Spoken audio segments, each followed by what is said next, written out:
Assalamualaikum warahmatullahi wabarakatuh. Kami Aziz dari Politeknik Pecah Tegal akan sedikit menjelaskan terkait algoritma K-means.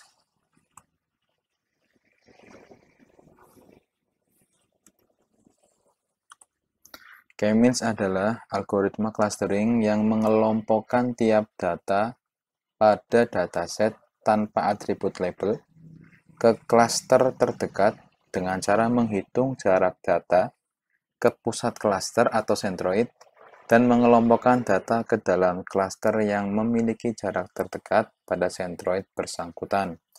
Nilai sentroid diupdate setiap iterasi dan berhenti apabila tidak ada perubahan pada sentroid. Y 2015.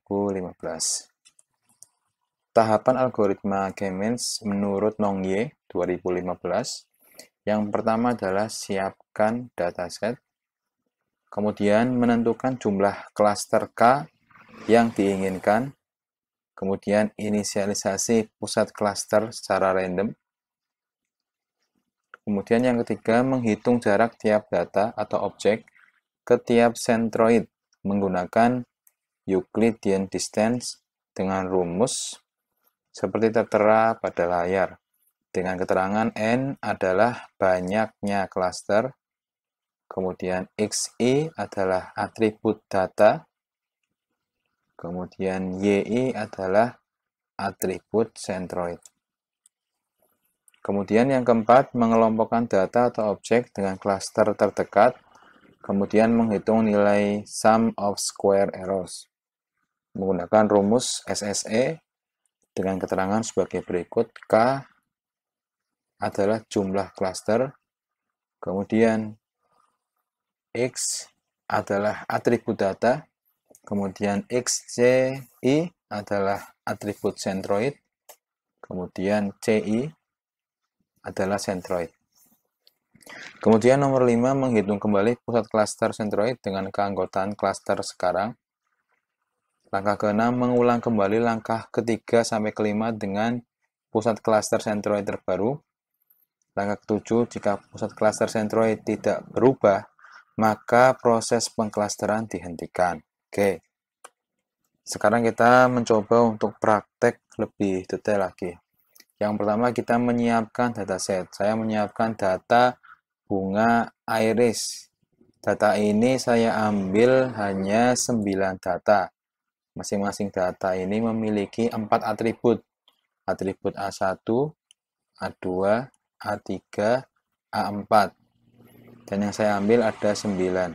ID 1 sampai ID 9. A1 sampai A4 adalah atribut bunga iris. Kemudian, yang kedua adalah langkah kedua, menentukan jumlah klaster K yang diinginkan, kemudian menginisialisasi pusat klaster secara random. Saya memilih K-nya 3. Pemilihan K ini random, terserah dari yang akan mengelompokkan. Kemudian, pusat klaster sentroid dipilih secara random. Kami juga random dalam memilih sentroid ini, gitu ya. Jadi C1 atau sentroid 1 memiliki 4 atribut, karena data kita ada 4 atribut, jadi kita menyesuaikan data kita dengan isian masing-masing atribut seperti ini kita pilih secara random, C2 dan C3 seperti ini. Kemudian kita mulai menghitung jarak tiap data yang kita memiliki 9 tadi, ke tiap sentroid. Sentroid ini hanya ada 3, karena kita akan mengklaster menjadi 3 klaster. Cara yang kita gunakan untuk menghitung adalah menghitung jarak menggunakan Euclidean distance. Saya contohkan di sini. Menghitung jarak data ID 1, berarti data yang pertama, dengan C1 atau sentroid 1 sampai sentroid ketiga. Di sini saya tuliskan DX1, XC1.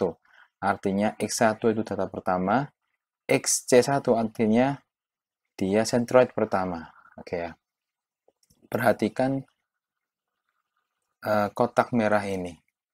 Ini ID 1. Baris ID 1. Memiliki atribut 4 atribut. Ini atribut pertama, A1. Ini atribut keempat. Ini A2, A3, A4. Oke ya. Kemudian nilainya atribut A1 5,1, atribut A2 3,5, atribut A3 1,4, atribut A4 0,2. Kita menggunakan Euclidean distance untuk menghitung jarak ID1 ini dengan C1. Caranya adalah kita membuat akar dari penjumlahan selisih masing-masing atribut kita kuadratkan. 5,1 dikurangi 5. Ini dikuadratkan. Ditambah 3,5 dikurangi 3. Dikuadratkan. Ditambah 1,4 dikurangi 1. Dikuadratkan juga. Dan seterusnya. Terakhir 0,2 dikurangi 0. Kuadratkan. Hasilnya kita kuadratkan, kita jumlah, kemudian baru kita akar. Hasilnya ID1 dengan centroid 1 menghasilkan jarak antara data pertama dengan centroid pertama adalah 0,678233. Ini. Dengan cara yang sama kita mencari jarak data pertama dengan centroid kedua. Hasilnya jaraknya adalah 4,154,51562. Kemudian jarak data pertama dengan centroid ketiga 3,10805405. Oke. Dari ketiga klaster, jarak data pertama lebih dekat dengan centroid pertama. Jadi dari hasil yang pertama ini pertama, kedua, ketiga, yang paling kecil artinya jarak antara data tersebut dengan centroid yang bersangkutan lebih dekat. Maka yang paling kecil nilainya ini. Karena itu maka data pertama kita masukkan ke dalam anggota klaster 1. Mengapa? Karena lebih dekat jaraknya. Gitu. Kemudian sekarang kita hitung untuk semua data. Setelah kita hitung untuk semua data, kita katakan dia sebagai iterasi pertama, karena kita perhitungan pertama, didapatkan ternyata ID1 lebih dekat ke centroid 1 sehingga dia anggota klaster 1. ID2 lebih dekat ke klaster 1 juga sehingga dia anggota klaster 1 atau centroid 1 dan seterusnya. Membaginya seperti ini. Nah, kita menghitung seperti ini, kemudian kita kelompokkan tadi. Nomor 4 sekarang kita mengelompokkan klaster 1 ternyata di huni atau di ada data di sana, ternyata ada 3 data ID 1, 2, dan 3. Klaster 2 ID 4, ID 5, ID 6, ID 8, ID 9. Klaster 3 hanya ID 7. Kemudian sekarang kita menghitung nilai SSE, sum of square error, menggunakan rumus yang diberikan oleh Y. Jadi kita menghitung dengan rumus ini, caranya adalah menggunakan C terdekat, kita kuadratkan, kemudian kita jumlahkan. Hasilnya SSE yang pertama adalah 6,39. Oke. Kemudian, sekarang kita akan menghitung kembali pusat centroid dengan anggota klaster baru. Karena tadi anggota klasternya sudah baru, klaster 1 ada 3 anggota ini, klaster 2 ada 5 anggota, klaster 3 ada 1 anggota, kita menghitung atau mencari centroid baru. Caranya adalah merata-rata semua atribut pada klaster tersebut. Misal, di sini saya contohkan yang pertama. Ini ada ID 1 sampai ID 3, dia klaster 1. Nah, kita akan mencari C1.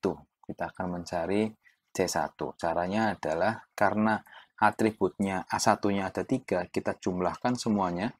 5,1, 4,9, 4,7 dibagi 3 karena ada 3 rata-rata dari atribut A1.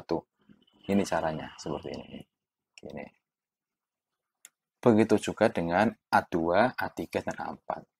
Kita dapatkan perhitungannya seperti ini. 4,9 koma besar ini 3,23 koma besar 1,37 0,2. Inilah centroid yang baru. Saya tuliskan di sini 4,9 3,23, 1,3667, 0,2. Selesai. Begitu juga untuk kita cari centroid yang lainnya.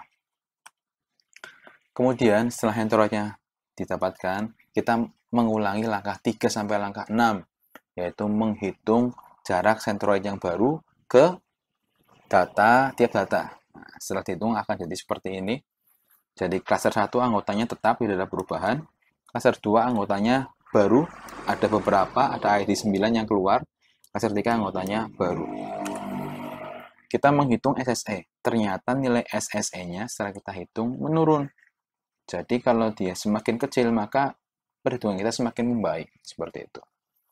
Kemudian setelah itu kita menghitung kembali pusat centroid dengan anggota cluster baru. Cluster 1 anggotanya karena tetap ya, berarti ajek. Cluster 2 karena berubah ini. Cluster 3 berubah pula. Kita menghitung kembali langkah 3 sampai langkah 6. Ternyata tetap. Cluster 1 tetap, 2 tetap, 3 tetap. Oke. Kita menghitung SSE, nilai SSE-nya 2,23.